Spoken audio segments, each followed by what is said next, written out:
है। इसको जो जो नैरेटिव गोदी मीडिया, जैसे अभी मैं देख रहा था कि ललित झा जो छठा आदमी है इसका, जिसको बताया जा रहा है मास्टर माइंड, और वो कोई नेताजी सुभाष तो सुभाष साम्यवादी सुभाष सभा चलाता है, एनजीओ। इसको एनजीओ से जोड़ने और उसके बाद उसको मतलब अंत में अर्बन नक्सल वाले लाइन पर ले जाएंगे ये।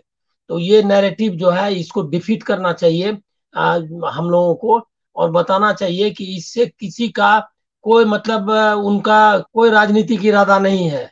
उनका इरादा है कि जो अभिव्यक्ति की स्वतंत्रता पर लगाम लगा हुआ है और देश की समस्याओं के बारे में ये सरकार इंसेंसिटिव बनी हुई है। विपक्ष को भी उनको लग रहा है कि उनकी आवाज उठा नहीं पा रहा है। ऐसी स्थितियों में उन्होंने इसका सहारा लिया है। इसको एकदम स्ट्रेट वे एक एक्सप्रेशन जो है देखना चाहिए उन लोगों का, जो लोग की त्रस्त हैं। क्योंकि नीलम का जो बैकग्राउंड बताया, वो किसान आंदोलन में भी गई, बहुत पढ़ने में होशियार थी, नौकरी नहीं मिलने से बहुत परेशान थी, और उसको ये लगातार इसको लेकर के वो एक हताशा की भावना थी। वो उसके बाद किया। दूसरा है क्या कि एक बहुत ही इम्पोर्टेंट है कि इसमें साउथ नॉर्थ सबके लोग हैं, बंगाल, मतलब जो 6 लोग हैं वो रिप्रेजेंट कर रहे हैं, एक तरह से इंडिया को रिप्रेजेंट कर रहे हैं। इसीलिए इसको सुरक्षा सुरक्षा में चूक जो है वो इनकी है। उन्होंने कोई सुरक्षा में कोई सेंध मारी है या देश के संविधान और देश को चुनौती दी है, ऐसा नहीं है। तो इसको मानना चाहिए एक प्रतिरोध का उन्होंने लोग सुन ले, इसीलिए उन्होंने उनके एक ऐतिहासिक इवेंट का सहारा लिया जो भगत सिंह ने लिया था, और उससे इंस्पायर हुए। मुझको नहीं लगता कि भगत सिंह से इंस्पायर होना कोई गलत बात है, और ये भी उसकी तस्वीरें लगाते हैं।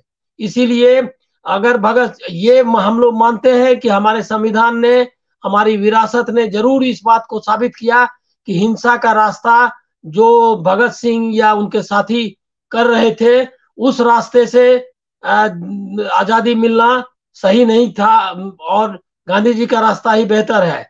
ये दो रास्तों में से एक चुनने का सवाल था, और लोगों ने चुना गांधी जी का रास्ता। इसका मतलब ये नहीं है कि भगत सिंह के जो उद्देश्य थे, लक्ष्य थे, उसमें कोई कमी है। उसी तरह से यहाँ भी हमको देखना चाहिए कि इनका रास्ता कोई जरूरत नहीं थी इसकी। ये जरूरत इसीलिए वो एकदम, आप देखिए कि दोनों में साम्य कितना है ऐतिहासिक रूप से, वो भी देखिए। उस समय जो कुछ लोग थे जो उनको लग रहा था कि कांग्रेस आजादी की लड़ाई ठीक से नहीं लड़ रही है, और देश इनके जरिए इस तरह से मतलब याचना करने से या अहिंसक आंदोलन से आजाद नहीं होगा, उन लोगों ने ये रास्ता अपनाया, भगत सिंह, चंद्रशेखर आजाद, बाकी लोगों ने। लेकिन वो आजादी के आंदोलन, देश के सेकुलरिज्म, लोकतांत्रिक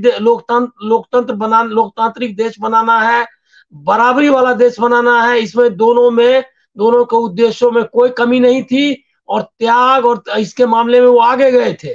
तो इसीलिए ये दोनों घटना को जोड़ करके देखना चाहिए, और इस जो भी प्रयास हो रहा है उनको मेलाइन करने का, उनको बदनाम करने का, इसका हम लोगों को पुरजोर विरोध करना चाहिए। ये एक नौजवानों की जो मतलब अभिव्यक्ति है उसके रूप में लेना चाहिए, और डेमोक्रेटिकली लेना चाहिए। ये कोई डेमोक्रेटिकली इलेक्टेड गवर्नमेंट है, वो डेमोक्रेटिक इलेक्टेड वो गवर्नमेंट, वो प्रतिनिधि नहीं थे किसी के, वो अपने प्रतिनिधि थे, उस आवाज के प्रतिनिधि थे। आपको चुनकर भेजा गया है।